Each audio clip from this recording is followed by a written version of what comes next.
வணக்கம். நான் உங்கள் சங்கீத சிலம்பு. அரசியல் வந்து பார்த்தீங்கன்னா, பெரும்பாலும் இந்த ஆர்ட்ஸ் சயின்ஸ் படிக்கிற மாணவர்கள் வந்து அரசியல் வந்து கல்லூரி படிக்கிற காலகட்டத்தில நிறையா கத்துக்குவாங்க. ஏன் அப்டின்னா, அங்க வந்து பார்த்தீங்கன்னா, நிறைய அரசு நிகழ்வு நடக்கும். நிறைய பார்த்தீங்கன்னா, அரசியல் சம்மந்தமாக, சமுதாயம் சார்ந்ததாக, மொழி சார்ந்ததாக இந்த மாரி நிறைய விழாக்கள் நடக்கும். ஆனா, பொறியியல் தொழில்நுட்பம் படிக்கிறவங்க, எங்கள மாரி படிச்சவங்க இருக்கிற இடத்துல வந்து பார்த்தீங்கன்னா, அந்த மாரி அட்மாஸ்பியர் சூழல் இருக்காது. அதனால எங்களுக்கு அரசியல் ரொம்ப தூரம் அதிகமா தான் இருந்தது. காலப்போக்குல சூழல் எழும்போதில என்னெல்லாம் வந்து வரலாறு பாடம் படிக்க வச்சது. வரலாறு பாடம் படிக்கிறப்ப பார்த்தீங்கன்னா, மொழிய பத்தி, பொருளாதாரத்த பத்தி, வரலாற பத்தி, அரசியல பத்தி, உலகத்த பத்தி, இந்த மாரி எல்லாத்தையும் படிக்கிறப்போ வந்து பார்த்தீங்கன்னா, நம்மளே அறியாம நம்மலாம் இந்த இடத்துக்கு வந்திருக்கோம் அப்படின்னா, இதுக்கு முன்னாடி எவ்வளோ பேர் பாடுபட்டுருக்காங்க, எவ்வளோ உழைச்சிருக்காங்கலாம் நமக்கு தெரிய வந்திருக்குது. ஸோ, அதனால நமக்கு அரசியல் கொஞ்சம் ஈர்ப்பு. ஸோ, அது ஒரு பகுதி நேரமா நம்ம அதில செயல்பட்டுட்டு இருக்கோம். ஓய்வு நேரங்கள்ல அதுக்காக பயணப்பட்டுட்டு இருக்கோம். ஏன் நம்ம வந்து அரசியல் ஈர்க்கப்படுறோம் அப்படின்னா, அ த சூழல் கெட்டு போறப்ப பெரும்பாலும் எங்கள மாரி மாணவர்களுக்கு அது பெரிதாக தெரிவதில்லை. ஒரு கட்டத்தில் சூழல் சீர்கேடுங்கிறது தனிப்பட்ட நபருக்கே பாதிப்பாக மாறும். அதுக்கப்புறம் தான் அரசியலா நம்மளும் நேரா பயணம் பண்ணக்கூடாது அப்படிங்கிற எண்ணமே நமக்கு வரும். ஸோ அப்படித்தான் எங்களோட பயணங்கள்லாம் உள்ள வந்தது. என்ன பார்த்தீங்கன்னா, ஆல்ரெடி இதுக்கு முன்னாடி காணொலியில சொன்னேன். நான் படிச்ச பள்ளிக்கூட சூழல் கெட்டு போச்சுன்னு சொல்லிட்டு.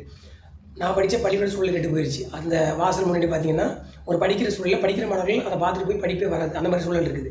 2வது பார்த்தீங்கன்னா, நாம் ஆடு மாடு மேய்த்த நிலங்கள் ஆக்கிரமிப்பு ஆகிடுச்சு. 3வது வந்து பார்த்தீங்கன்னா, நாங்கள் வந்து விவசாயம் செய்யக்கூடிய நிலங்கள் கிட்டத்தட்ட பல தலைமுறை விவசாயம் பண்ணக்கூடிய நிலங்கள் வந்து பார்த்தீங்கன்னா, ஏரி குளம் குட்டைகள் போல கன்னா பின்னான்னு அந்த திருட்டு மண் அடிக்கிறதுக்காக கன்னா பின்ன குழி வெட்டி நாசம் பண்ணியிருக்காங்க.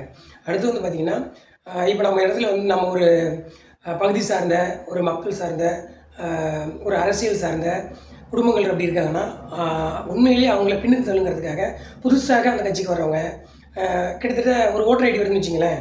அப்புறம் ஒரு 3 தலைமுறை கட்சியில இருக்குன்னு வச்சுங்களேன். அந்த ஓட்டர் ஐடி கூட குறிப்பாக இப்போ என் பேர்ல ஓட்டர் ஐடி வருதுன்னா, அது எனக்கு வரவே வராது.